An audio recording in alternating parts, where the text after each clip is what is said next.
بسم اللہ الرحمن الرحیم۔ السلام علیکم ورحمۃ اللہ وبرکاتہ۔ رمضان۔ ایک بار موسیٰ علیہ السلام نے اللہ سے پوچھا، یا اللہ، جتنا میں آپ کے قریب ہوں، آپ سے بات کر سکتا ہوں، اتنا کوئی اور قریب ہے؟ اللہ تعالیٰ نے فرمایا، اے موسیٰ، آخری وقت میں ایک امت محمد صلی اللہ علیہ وسلم کی ہوگی، اور اس امت کو ایک مہینہ ایسا ملے گا جس میں وہ خشک ہونٹوں، پیاسی زبان، سوکھی ہوئی آنکھیں، بھوکے پیٹ جب افطار کرنے بیٹھیں گے تب میں ان کے بہت قریب ہوں۔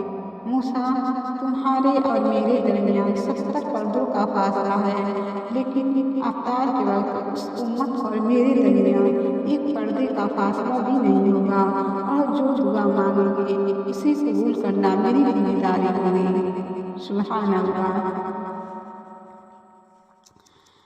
رمضان وہ مہینہ ہے جس کے پہلے 10 دن رحمت کے ہیں، دوسرے 10 دن مغفرت کے ہوتے ہیں، اور آخری 10 دن تو آگ جہنم سے آزادی حاصل کرنے کے لیے ہوتے ہیں۔